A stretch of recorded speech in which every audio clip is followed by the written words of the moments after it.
1. Companhia de caçadores 41 os Gaviões. A estafa daquela, quase interminável viagem que nos trouxe dos confins das terras do fim do mundo?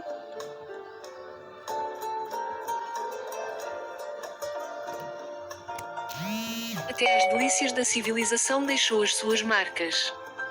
Meio atordoado e fisicamente combalido, nem me dei conta, no imediato, das características do lugar onde fomos largados. Em boa verdade, nem pensei nisso, pelo menos que me recorde.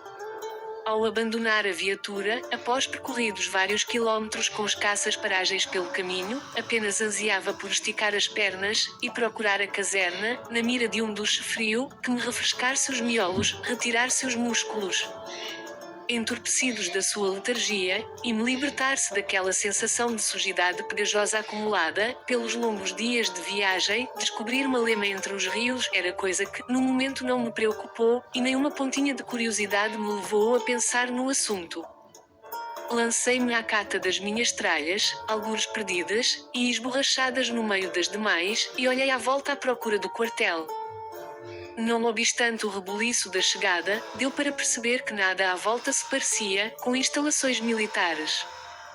Considerando as casas e palhotas circundantes, assumi que estaríamos no meio da povoação, uma qualquer localidade, um pequeno lugarejo que, como tantos outros, na então África portuguesa, nascera ao sabor das cruas exigências de ocupação secular daquele imenso território. O quartel esse, certamente estaria por ali. Provavelmente, deduzi para além das traseiras do edifício, postado à nossa frente. Mas não era assim. Dali a um nada descobria que as casernas estavam localizadas dentro do edifício comprido, já nos limites do casário principal, mas visivelmente não enquadrado em qualquer perímetro que pudesse ser considerado quartel ou similar. É que, nem sequer tinha aspecto que se parece com o que quer que fosse militar. Não se viam muros, guarnições, postos de sentinela, ou outros sinais que fosse lembrar preocupações de defesa. Apenas existia a porta de armas. Embora fosse suposto estarmos em guerra, não se viam sinais disso. Abandonamos a rua principal, espremida entre uma correnteza de casas, metemos por um caminho de terra e piso irregular, que nos levava ao edifício, que a partir de então, passou a acomodar a companhia de caçadores 41 os Gaviões. Revelou-se uma agradável surpresa. Casernas espaçosas, as camas eram iguais às do Lunho, mas assumi desde logo estariam limpas, de percevejos, embora a rede mosquiteiro garantiam que os mosquitos não eram diferentes. Pensei eu, que provavelmente condicionado pela recordação da precariedade da minha caserna no Lunho. Despi o camuflado e deixei cair por ali, já fragilizado e coçado pelo uso intenso de 17 longos meses de mato. Pareceu ter enrijado. Ganhou textura em consequência da absorção de pó, amassado com o suor da viagem. Depois peguei na toalha, lancei mão à lâmina de barbear e do sabonete, dirigi-me às instalações sanitárias localizadas um pouco à frente da cantina. Passei várias vezes e perdi a noção do tempo, saboreando a frescura revigorante do jorro forte do duche, até sentir as pontas dos dedos enrugados. Postei-me à frente do espelho, e desfiz a barba de alguns dias, com cuidado num escanhoar meticuloso, e regressei à caserna. Estiquei-me sobre a cama, deixando que uma doce incandescência fosse tomando conta do meu corpo cansado. Não sei quanto tempo ali fiquei, e nem tive consciência de ter adormecido. Se calhar a fome desertou do doce torpor.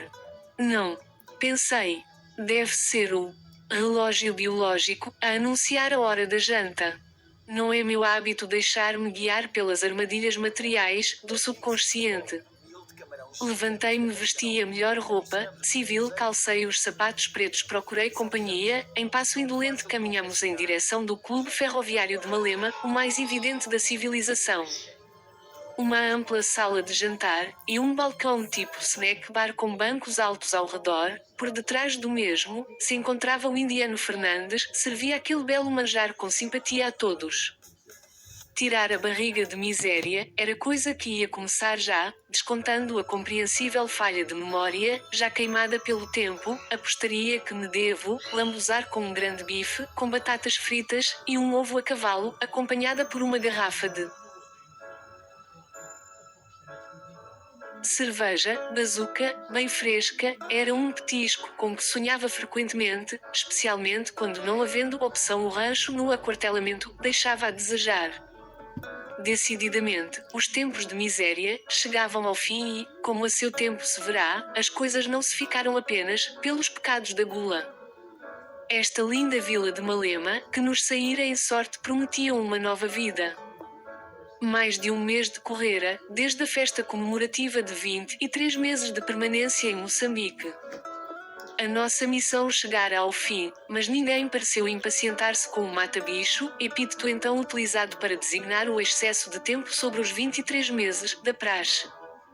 Mas como não podia deixar de ser, chegou a notícia da rendição, chegou sem alaridos, sem ansiedade, sem pressas, e ninguém exultou com a novidade.